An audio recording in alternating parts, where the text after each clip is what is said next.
Magandang araw po sa inyong lahat mga kabayan at welcome back dito po sa PNR at ito nga mga karibin natin.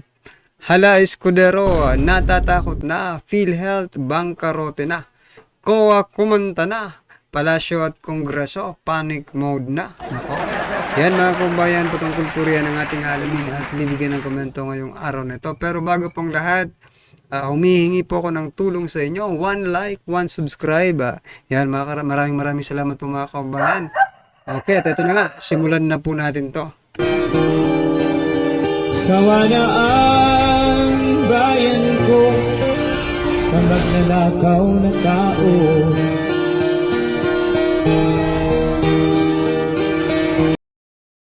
So yan mga kabayan, maraming salamat po sa 1 like, 1 subscribe ninyo.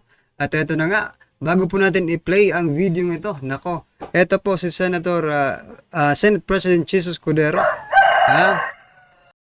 May bagong pahayag mga kababayan, no? Ito po.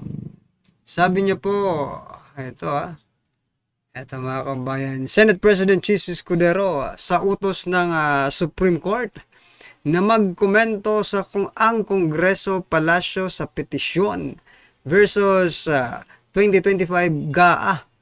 Sabi niya po I already referred the matter to the OSG, sa Solicitor General yan mga kababayan. So ito po ang naging balita ng News 5. Nako po. Nagbigay ng pahayag si Senate President Jesus Escudero kaugnay sa utos ng Korte Suprema sa Kongreso at Palasyo na magkomento kaugnay sa petisyon laban sa 2025 National Budget. Yun nga pong sabi niya, I already referred the matter to the OSG to handle the case as we usually do. Nako talaga, usually do. O yan mga kabayan, anong una, napakatapang po ni SP Escudero, mga kabayan. At sinasabi niya pa nung una, nawala talagang blanco, wala daw blanco, mga kabayan. Ngayon, ayaw nang magkomento, Nakazip na yung nakazip na yung bunganga. Ayaw nang magkomento at eto OSG na lang daw ang bahalang magtanggol sa kanila, di ba? OSG na lang ang bahalang magtanggol sa kanila. Akala ko ba man tapang-tapang ninyo ngayon pinagkokomento kayo, ayaw niyo magkomento. Nung hindi kayo pinagkokomento, ang dal-dal nyo, di ba? Diyan natin makikita talaga mga kabayan na medyo sila, natataranta na, Kaya nga nalagay natin doon, natatakot na. Pero question mark yun, mga kabayan. Nagtatanong po tayo. Kung natatakot ba itong si Senate President Escudero? Kasi ayaw magkomento Ano bang ibig sabihin yan? Well, anyway. Ano pong inyong opinion dyan mga kababayan, At ito pang matindi. Itong matindi mga kababayan. Mayroon palang ganito. Bakit hindi binabalita ito ng mainstream media, Ayon po kay Associate Supreme Court Justice Amy Lazaro Javier, mentioned that as per COA report that PhilHealth is actually bankrupt. Bangkarote na daw mga kabayan ang PhilHealth. Teka lang. Mukhang ito ang magpapainit sa ulo ng mga PhilHealth members. Hindi na nga binigyan ng subsidiya, ng ating gobyerno ang PhilHealth. Ngayon, mababalitaan natin, inulit pala ng COA at bankrupt. Nako. Ano na ngayon ang gagawin ng PhilHealth, sa milyon-milyon, na mga miyembro nila na umaasa, sa kanilang kontribusyon na isang araw, di ba? Isang araw ay magagamit nila. Ano na ito? Sana imbestigahan rin ito ng TRICOM, ng Quadcom, at ng kung ano-anong comcom pa dyan sa Kongreso. Diba? Ito, mga ordinaryong Pilipino talaga, may ano dito, may pakialam, di ba? Kaya yung mga constituent ninyo, di ba? Diyan sa inyong mga distrito, malamang nagbabayad po yan ng PhilHealth. Alin ba ang dapat natin pag-usapan ngayon? Itong mga vloggers, no? Itong mga vloggers na tinitira ninyo ngayon, o eto, PhilHealth bankrupt na di umano, ayon po kay Associate Supreme Court Justice Amy Lazaro Javier, mga kababayan. At kinukot din niya po, galing po sa COA yung report na bankrupt na ang PhilHealth. Naku po. Ano bang nangyayari? Pinamigay nyo kasi. Ay, yan, opinion lang natin. Sa dami-dami ng inaayudahan ninyo, di ba? O baka yung pera ng PhilHealth na iayudan na rin. Ano sa palagay nyo mga kababayan, ha? Well, anyway, ano pong inyong masasabi dyan? I-comment nyo na lang po. At eto na nga, simulan na po natin pakinggan, panoorin at bigyan ng komento ang video ito. Eto na po. Magdemanda na lang daw po yung kritiko ng kritiko po ng budget. Sabi ang sa akin lang, no, napaka-foul naman ito, no. Sasagutin niyo lang ng maayos yung mga tao. Pagdidemandahin niyo pa. Alam mo, Chis, alam ko magaling ka magsalita, marami ka napapaikot. Hindi ang mga tao, hindi heart evangelista ang pangalan, no. Hindi mo madadaan sa kilay mong mapagmataas at saka sa mabulaklak. Eto lang mga kababayan, no, napansin ko lang at naisip ko lang ngayon lang din mga kababayan. No, dito sa sinasabi po ni Sir Badong Aratiles, parang ang lumalabas ngayon, no. Medyo wala na rin naniniwala dito kay Senate President Chis Escudero. Ang naalala ko kasi parang yung nangyari, ha? Kaya former Senator Trillanes, parang ganun yata ang mangyayari dito kay Chis Escudero. Nako, nung araw pa naman, hinahangaan po natin ito dahil po sa kanyang pagsasalita, di ba? Parang kung ikaw ay dalagang Pilipina, no, talagang mahuhulog ka sa mga paninalita, no, ni Escudero, mga kababayan. Pero baka mali natin maging 2.0, Trillanes 2.0 ito, si Escudero. Mong mga pananalita, no? Hindi kami si heart evangelista na pwede mong paikutin sa matatamis mong dila, no? Chis Escudero. Alam niyo, pinipiloso po lang tayo ni Chis Escudero. Nakakabwisit po makinig sa speech ni Chis Escudero kasi ang turing niya sa atin, yung kaya niya tayong paikutin lahat sa kilay mong mapagmataas. Kasi po ang pinalalabas po ng Senator Chis Escudero, no, mga kababayan, kahit huling-huli na sila, pilit pa rin pinagtatakpan, no? Kaya ang lumalabas, mga kababayan, parang binobola, inuuto lang ang mga ordinaryong Pilipino, na baka sakaling mapaniwala niya pa. Pero I think naman yung mga ordinaryong Pilipino na gaya natin ngayon, no, ay hindi na po ganun-ganon maniniwala sa lahat ng mga mabubulaklak, no, matatamis na mga salita nitong si Senator Chis Escudero, mga kababayan. Hindi mo kami kayang paikutin. Hindi heart evangelista mga pangalan namin, no? Ayan yung sabi niya, kung gusto nila mag-aksaya ng panahon, magsampa ng kaso sa korte, malaya sila. Ikaw, tanungin kita, Chis Escudero, ibabalik ko lang sa iyo yung sinasabi mo.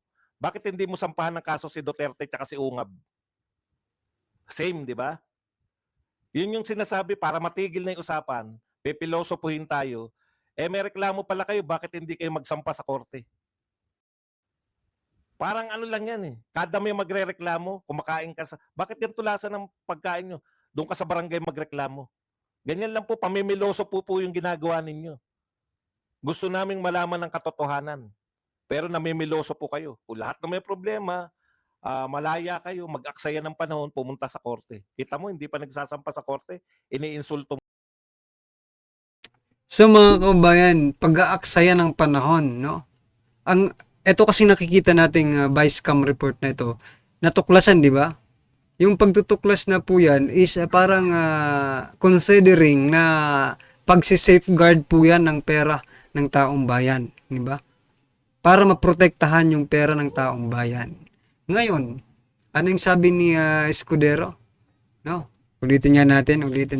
Nawala sa isip ko eh. Teka lang. Laya kayo, mag-aksaya ng panahon. Yun. Yun, mga kababayan, mag-aksaya ng panahon. Ibig sabihin, pag-aaksaya ng panahon, ang pagsi-safeguard sa kaban ng bayan, pag-aaksaya lang ng panahon kay Senator Chis Escudero. Huwag naman gano'n, Senate President Chis Escudero, no? Ang pag-safeguard po, no, ang pagpoprotekta sa kaban ng bayan ay hindi po pag-aaksaya ng panahon. Maybe sa inyo, pag-aaksaya ng panahon kasi hindi kayo makikinabang na, 'di ba? Kapag ito ay hindi ito na aprubahan. 'Di ba? Hindi po 'yung pag-aaksaya ng panahon. It's not wasting time, mga kababayan, no? Sa pagpoprotekta sa kaban ng bayan. At yun po ang nangyayari ngayon. Si Congressman Duterte and Attorney Vic Rodriguez at yung iba pa, they are protecting the tax of the all Filipinos, mga kabayan. Galing po yun sa tax natin eh. Tapos sasabihin lang ng isang hindi lang. Isasabihin ng isang Senate President na pag-aaksaya ito ng panahon. Nako. Yan, mga kababayan, na natin yung mga nila yung mga totoong kulay, no? Pag-aaksaya daw ng panahon. Grabe. Pag-aaksaya ng panahon, ang protektahan ng ating kaban. Nako po. Pumunta sa korte. Kita mo, hindi pa nagsasampa sa korte, iniinsulto mo na. Kung ibalik namin sa iyo yan, bakit hindi ka magsampa ng reklamo kay Duterte at kay Ungab? Di ba? Balik namin sa iyo. Nagsampa ka rin ba ng reklamo sa korte? Di ba sinasagot mo lang? Sagutin nyo lang. Labanan lang po ito ng katwiran. Alam po ninyo, bibigyan ko kayo ng halimbawa dyan sa sinasabi mo. Dalawa kasi sinasabi niya eh. Una sinasabi niya, walang blanco. Bycam. Tapos sinasabi niya rin na kahit naman parang pinahiwatig niya, hindi naman talaga pwedeng ireklamo yung bycam. Dalawa po yung sinasabi niya tungkol sa bycam. Di ba? Una, sinasabi niya, ang sinabi, di ba, yung pinapakita nyo ngayon, wala akong pirma, pero may nakita ko na nakapirma ako. O bakit hindi mo ireklamo yung mga taong may pirma ka at saka wala kang pirma? Gagamitin ko yung pamimiloso po mo. Dalawa ka mo yung nakita mong kopya. Yung isa may pirma ka, yung isa wala kang pirma. Bakit hindi mo ireklamo yung nagpapalabas na wala kang pirma at may pirma ka? Kung ano man ang mali doon. Wala namang mali doon sa sinasabi mo. Pinaiikot mo lang kami. Alam mo yun, mas marami. Simple lang po ang gusto naming malaman. Ngayon, aalamin na natin bakit nangyayari to. Yun lang kasi muna no? May blanco. May blanco ba o wala? Paliwanag nyo, walang blanco. Pero bakit ang dami mo pang paliwanag na iba? At tapos sasabihin mo lang para matigil na yung mga kritiko, magdemanda kayo sa korte, mag-aksaya kayo. Kinakantyawan mo pa. Mag-aksaya kayo ng panahon. Ano pa sinasabi niya? Wala namang batas na bycam ang batayan eh. 'Di ba? Ang question ng constitutionality kung naaayon ba yan sa saligang batas, yung GAA daw hindi yung bycam. Dalawa na yung sinasabi mo. Sinasabi mo na walang blanco, di walang problema. Ano yung sinasabi mo na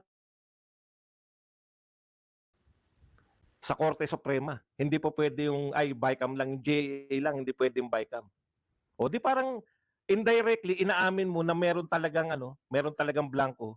Sampahan mo rin ng reklamo. Ito iba yung sinasabi. Total, mahilig ka sa ganyan eh. Sampahan mo rin ng reklamo si Amy Marcos. Kasi sabi niya may blanco eh. Sampahan mo rin ng reklamo si Bato de la Rosa. Kasi sabi niya may blanco eh. Sampahan mo rin ng reklamo si Raul Manuel. Sampahan mo rin ng reklamo si Ungab at si Duterte. Sampahan mo rin ng reklamo etong lahat ng kokontra. Di ba?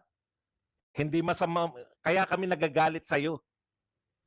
Kasi pinaiikot mo kami. Definitely hindi mo sasampahan ng reklamo si Amy Marcos, si Bato, si Raul Manuel. Hindi po pwede mga katwiran na ganyan, Chis. Ulitin ko, hindi Heart Evangelista ang pangalan namin. So yan mga kababayan, nung una talagang ang tapang-tapang ni Senate President Chis Escudero, no? Ngayon pinagkokomento ng Supreme Court. Hindi na daw siya magkokomento sapagkat nirefer na daw niya sa OSG, sa Solicitor Office of the Solicitor General. Anong masasabi niyo dyan mga kababayan? Comment nyo na lang po sa baba para at least alam po ng ating mga kababayan ang inyong opinion at reaksyon, no? Yan mga karibyo natin, maraming salamat po. 1 like, 1 subscribe, malaking tulong po yan sa atin mga kababayan, no? Sa maraming salamat po. Sawa na ang bayan ko sa magnanakaw na tao.